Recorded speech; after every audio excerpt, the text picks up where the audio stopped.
Okay, folks. John Reed. I got Dick Hirsch here. Dick, what's going on?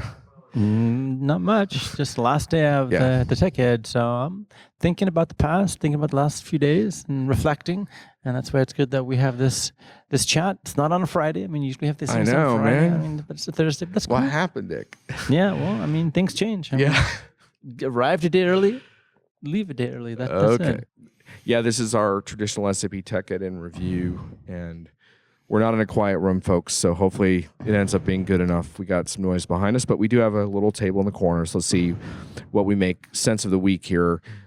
Dick, you always come into the week with some burning questions. What were those, and what progress did you make? Well, I mean, even before the event had happened, I had looked at some topics, and most of it, as usual, revolved around the HANA Cloud Platform, HCP. And I was curious to see how they were going to position it, curious to get details on the platform. In particular, I was looking at some information regarding Cloud Foundry and also regarding YaaS. YaaS, let me take a step back. YaaS is some new business services which originate from Hybris, but I'm sure we'll be talking about that a little bit later on. So those are the main areas I was looking at. And what kinds of things did you learn? I mean, we had two keynotes. We had one from Steve Lurkus and one from Bernd Leichhardt. They weren't terribly long. Steve's did run over a bit, but they weren't 45 minutes or something. Yeah, they weren't crazy. Epic keynotes. Well, in terms of announcements and stuff. There were some. I mean, there were some announcements which were interesting. I mean, for me, the one announcement which I had expected was regarding the vehicle network from SAP. And that's totally amazing stuff, and that more or less didn't receive the attention as I would have hoped, because it's a pretty revolutionary idea.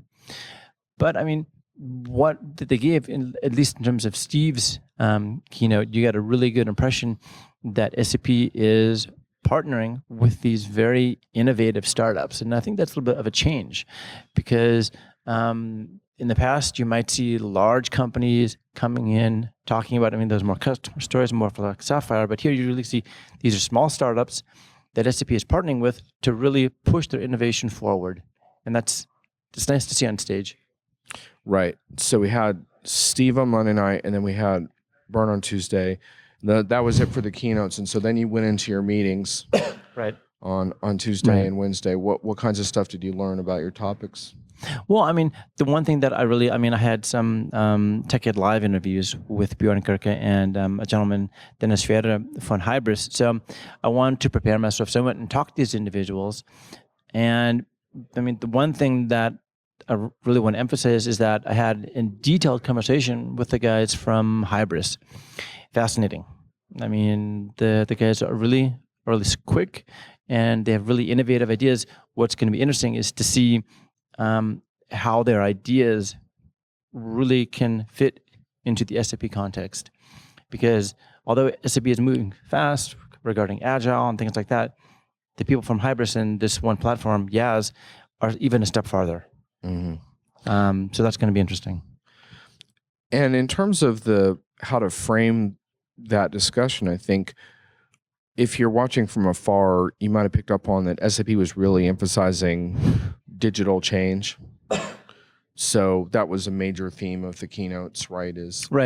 Essentially, companies are being sort of quote unquote disrupted by digital, but they're also there's new opportunities being created by that as well for those that can quote unquote seize the day. And of course, SAP wants to position itself as the company that can help its customers do that.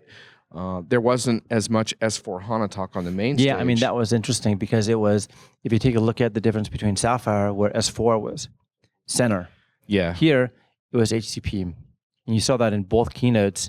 And if you look at the sessions as well, HCP has really come of age. And it's been sort of a long road. But now it's front and center. And that's great, because it's an important decision that SAP has to do just to really push it to developers, and I think they're working on that. And just to be clear, SAP did mention and does envision S/4HANA as the so-called digital core, right? No. And so that's how they're positioning it, which I think makes some sense from positioning, though I have some problems with it I can get into in a sec. But we did talk with SAP about this in various meetings, and we end up at these informal receptions and stuff in bars where we can pester these folks and get some stuff. And it turns out that the way they're looking at the fall season is to sort of different events will kind of balance the message. So they're not looking at it like one event carries the day. So they're looking much more to Barcelona, I think, for S4, which is getting closer to the next release they're planning. The 15.11 release of S4 it's not November, so it's not out there yet. But in Barcelona, I think it'll get a much better emphasis because it is the core. Right. I mean, and if you look at SAP, that's really the history of SAP, and the knowledge is in there. So the question is, how do you use that in digital transformation? Right. So I think that raises some interesting questions. I was pursuing some questions around S4 HANA as a digital core because, so in the analyst community, there's an interesting debate going on around this, and most analysts I talk to who are into digital stuff and they're generally into like fast deployments, business-driven software decisions. Right. Yeah. They talk a lot about OpEx and stuff, which essentially means you don't have to dig for capital budgets for your projects and, that kind of thing. And a lot of these analysts tend to view ERP as sort of a legacy situation that you don't really spend a lot of time thinking about. Don't change it. Let it. Just let it sit and don't deal with it. Maybe don't even upgrade it for a couple of years if you don't need to. Maybe even get third-party maintenance on that thing and focus on your external customer-facing deployments that are probably cloud, blah, blah, blah. And SAP, of course, takes a very different tack. They don't, of course. If you sit on a very old release of SAP, that's not good for business for a variety of reasons. So SAP's taken the case that that doesn't make sense and that you need a modern ERP core. Right. And they don't even use the word ERP really, but the point is it's now enterprise management or something. Yeah, it's enterprise management is sort of at the middle of it, but they want you to be able to essentially expose that data as services, integrate it with your external apps. And by the way, it's running on a real-time database now, and so you can do, operational analytics on it.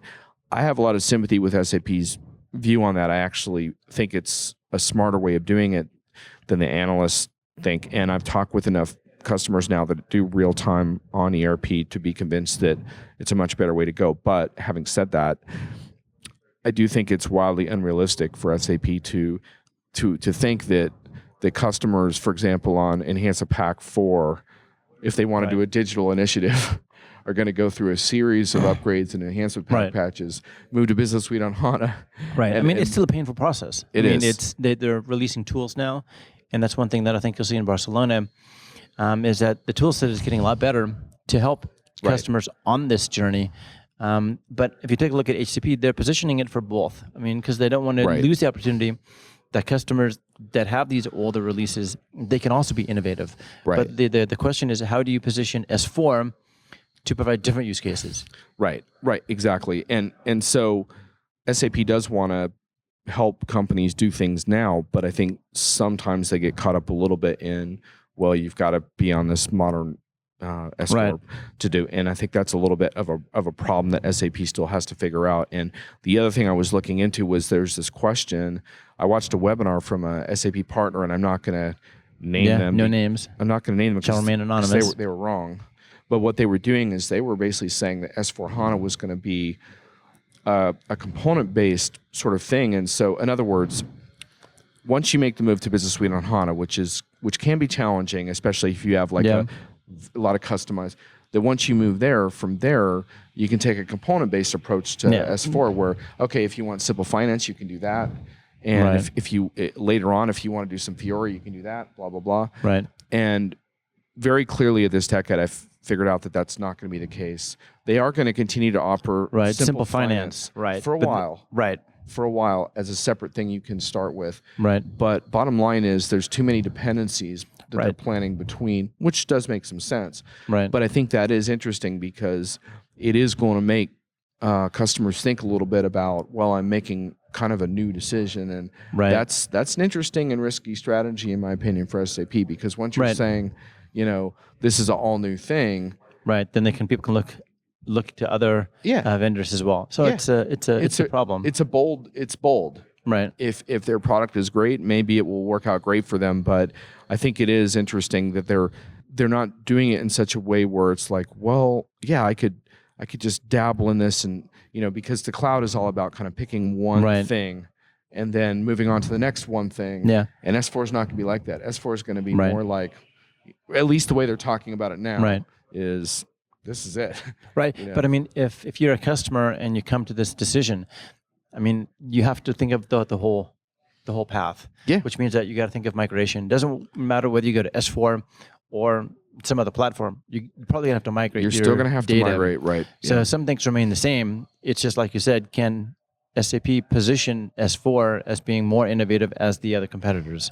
Yeah, which is a story to watch. I think it's going to be very interesting to find out. Definitely. So on the HANA Cloud Platform side, were you able to tie these pieces together, like the Hybris stuff you're looking at and the HCP and the S4? Do they tie together in one story? I mean, it is. I mean, I think what's important is to realize that SAP is understanding that just having a platform by itself, even when the technology is really good, isn't enough. They have to look a little bit higher in terms of the stack. And stack, I don't mean a technology stack. I mean in terms of the domain knowledge that SAP has. And the question is, how do you provide developers this information in a manner that they can use? And that's why I think Hybris and their YaaS platform is so interesting, because they have business services. Business services they have right now, commerce business services. And that is a new approach for SAP in that they look more, it's not just identity service or a persistent service. This is a commerce service or a loyalty service. And that's the difference. Right. And will those be offered through HCP as far as you know? They're going to be together. I mean, if you look at all the strategy diagrams, they're always part of the HCP story.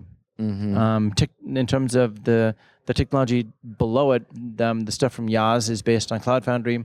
SAP is moving there. So it's not all together in one unit, but that's for developers. It really doesn't matter because they're just APIs which you can use.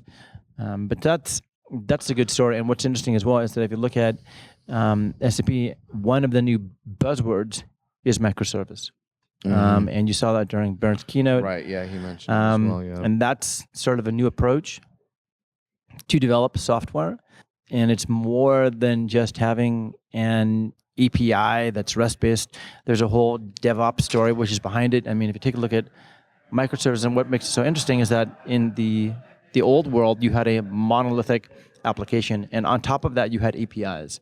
Right. In microservice environment, it's different. You have these small services on top of it. You build the application, okay? And with that, there's a whole other DevOps story, which will be really curious to see if SAP can use that.